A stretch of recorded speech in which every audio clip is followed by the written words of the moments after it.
Jorge Luiz. Opa, aqui. Walter Nascimento, depois eu vou para do Jorge Luiz. Walter Nascimento, queria saber o que o Ciro acha sobre a nova pauta de que os ministros do STF deverão ter mandato. Eu sou contra e queria saber a posição do Ciro. Obrigado, Gisele. Abraço, Ciro. O Brasil precisa de você. Eu também sou contra. O problema do Brasil é... Eu também sou contra. Acho que não adianta nada. Imagina, o pessoal aí, nós, todo mundo, vou me incluir nessa. Já vou aterrado nos políticos normais, imagina colocando os políticos lá no STF também. Pelo menos lá, da forma que é agora, eles têm que passar pela sabatina do Congresso.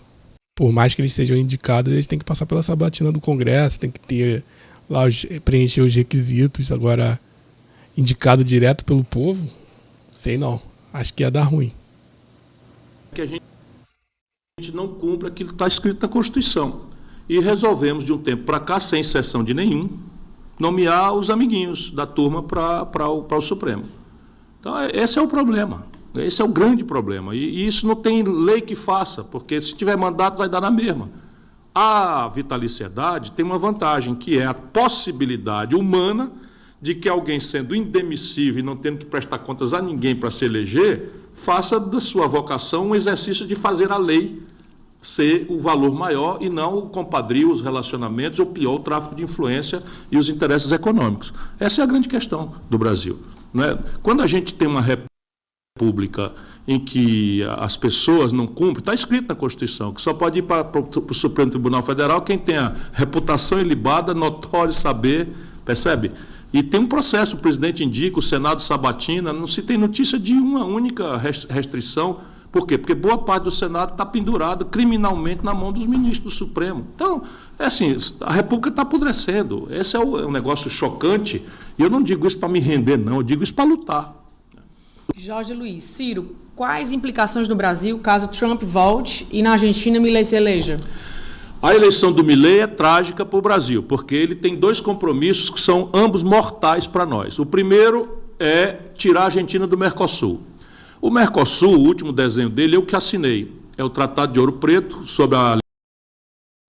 Isso eu não sabia, não. Isso aí é mais uma das coisas. Eu não gosto de falar das coisas que ele fez, não. Cara humilde, pô. Liderança do presidente Itamar Franco, e ele tinha uma intenção em cima da mesa, que era criar um mercado comum, na direção de um mercado comum, uma coisa, com vários memorandos que iam coordenar, inclusive, um espaço de uma moeda comum, que nunca saíram do papel. Mas o mercado comum foi estabelecido com a ideia de uma tarifa externa comum para importar de fora para o Mercosul, né? A tarifa é comum. Tanto faz o Uruguai, a Argentina, como o Brasil importar, salvo uma lista de exceções, etc, etc. Mas havia um interesse estratégico por trás disso, que era proteger o Brasil, se associando com outros companheiros aqui, do avanço que na data os norte-americanos estavam fazendo de forma muito despudorada e explícita. Os americanos pressionaram e obtiveram um sim vergonhoso do Fernando Henrique Cardoso de fazer uma área de livre comércio das Américas, chama ALCA. Ora, vocês imaginam, do jeito que está, sem a ALCA, com proteção, etc., etc., a indústria brasileira quase foi destruída completamente, era 30% do PIB, hoje está se aproximando de 11% do PIB, voltamos à proporção que tínhamos em 1908, estamos importando até máscara de coisa, 50% de custo de produção da agricultura mais avançada do mundo tropical, que é a nossa, é importado do estrangeiro, importamos fertilizante, importamos defensivo, importamos toda a agricultura de precisão, os implementos são importados do estrangeiro, 80% dos remédios que a gente toma, tudo, destruíram a indústria brasileira durante esses 30 anos no Brasil, com um papo furado de esquerda e de direita, tudo a mesma coisa, o mesmo modelo econômico, como quem é assinante sabe. Pois bem, os americanos queriam fazer uma área de livre comércio. Significa o quê? Que não haveria mais nenhuma tarifa de importação mediando a disputa por mercado da produção americana com o Brasil.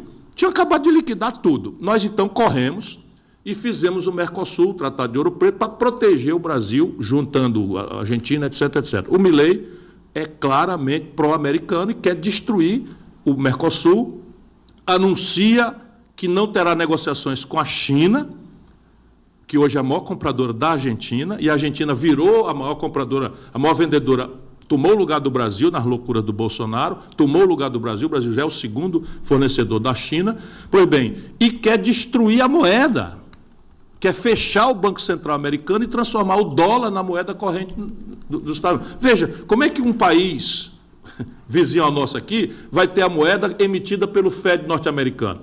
Isso significa transformar a Argentina numa possessão, concretamente numa possessão americana, porque os americanos não vão dar um lugar no Banco Central deles, no Fed, para os argentinos dar palpite. É um desastre completo a eleição do Milei. O Trump é mal para o mundo, mas para nós brasileiros não. Veja como é curioso.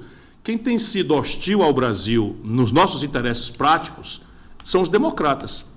Sabe, o Clinton, inclusive, interferiu aqui no Brasil em matéria de eleição. Se associou com o Fernando Henrique, coisas meio mal explicadas. A Hillary Clinton, eles são pessoas indefensáveis do ponto de vista moral e são muito mais restritivos ao comércio brasileiro do que os republicanos. Agora, evidentemente que isso é um interesse menor à luz da grande questão do mundo. Né? Você colocar de volta o Trump nos Estados Unidos é um sintoma de muito constrangedor para a humanidade. Agora, vejam o que o sistema está produzindo. Vejam o que o sistema está produzindo. Na Argentina, eles vão ter que escolher entre o ministro da Fazenda, kirchnerista, responsável pela maior tragédia econômica da história, ou o Milei.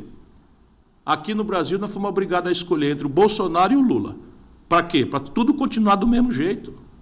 Tudo continua rigorosamente do mesmo jeito. Câmbio flutuante, superávit primário, meta de inflação, autonomia do Banco Central, política de preço da Petrobras, enquanto a conversa fiada está no mundo.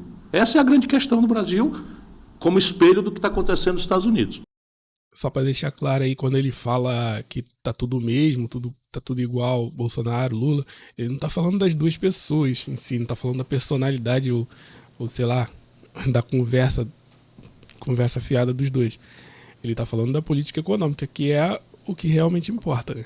E é isso, aí só falta o pessoal saber o que eles vão fazer, o que nós vamos fazer na próxima eleição, né? Se a gente vai colocar Lula e Bolsonaro. Bolsonaro não pode mais porque tá inelegível, né? Mas vão querer colocar ou uma prole ou a esposa lá do cara. Só falta isso, né? Na presidência. Mas acredito que não tem, porque eles não têm tanta força política assim, pelo menos por enquanto. Então, não sei. Espero que nas próximas eleições tenha alguém de fora dessa maluquice pra gente poder votar. Agora, já nessa questão do Milei e do Trump, eu acho loucura, mano. É papo de raça humana tá seguindo pra extinção. Não é possível votar tão mal assim. Eleger os dois caras. Mas entre os dois, eu acho que o Trump é o menos lunático, né? Porque o Milei já transparece a loucura já na aparência. É isso, então lembrando que esse é um trecho exclusivo da live do Ciro. A live tem duas partes, uma parte sempre é aberta e outra é fechada para os assinantes. Esse é um trecho exclusivo fechado para os assinantes. Quem quiser assistir o completo, o link vai estar na descrição do vídeo, é só ir lá e fazer a sua inscrição. Fui, valeu.